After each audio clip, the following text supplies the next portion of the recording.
மேலூர் தொகுதியை கேட்கும் அமமுக, அதிர்ச்சியில் அதிமுகவினர். அமமுக தொடங்கப்பட்ட மதுரை மேலூர் தொகுதியை அதிமுக கூட்டணியில் டிடிவி தினகரன் கேட்டு வருவதாக கூறப்படுகிறது.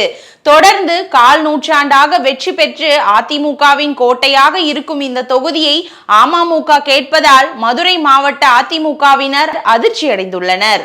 அதிமுக பாஜக கூட்டணி கட்சியினர் தங்களின் விருப்பமான தொகுதிகளின் பட்டியலை கூட்டணிக்கு தலைமை வகிக்கும் அதிமுக மேலிடத்திடம் வழங்கி இருப்பதாக கூறப்படுகிறது.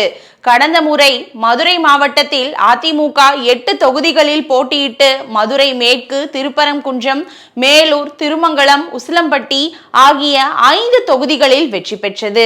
இந்த முறையும் 5 தொகுதிகளையும் கூட்டணிக்கு விட்டு கொடுக்காமல் போட்டியிட அதிமுக தலைமை முடிவு செய்திருப்பதாக கூறப்படுகிறது.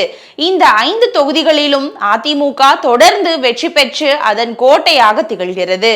இவற்றில் உச்சமாக மேலூர் தொகுதியில் அதிமுக 2001ஆம் ஆண்டு முதல் கால் நூற்றாண்டாக வெற்றி பெற்று வருகிறது. இந்த தொகுதியில் 6 முறை அதிமுக வெற்றியும் பெற்றிருக்கிறது.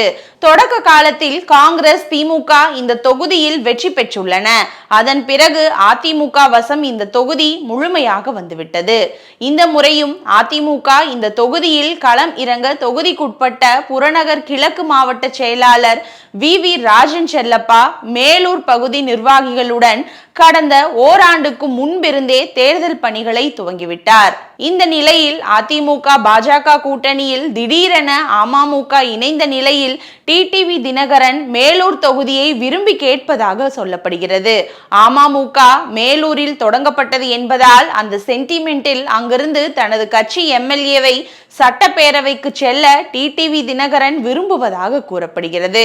இன்னும் கூட்டணியில் தொகுதிகளை முடிவு செய்யும் பேச்சுவார்த்தையே தொடங்காத நிலையில் அமமுகவின் விருப்பத்தை அறிந்து மதுரை மாவட்ட அதிமுகவினர் அதிர்ச்சியில் உறைந்துள்ளனர். இது குறித்து அமமுகவினர் கூறும்போது, கடந்த தேர்தலில் மேலூர், உசிலம்பட்டி தொகுதிகளில் எங்கள் கட்சி வேட்பாளர்கள் கணிசமான வாக்குகளை பெற்றனர்.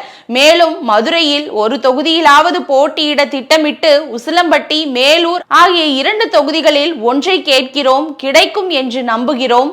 இல்லாவிட்டால் மதுரை கிழக்கு தொகுதியை கேட்போம். தற்போது டிடிவி தினகரனும் பழனிசாமியும் ராசியாகி விட்டதால் ஒருவருக்கொருவர் விட்டு கொடுத்து தேர்தல் பணியாற்ற துவங்கிவிட்டனர். இதனால் தொகுதி பங்கீட்டில் எங்களுக்குள் பிரச்சனை வராது என்று அவர்கள் தெரிவித்தனர்.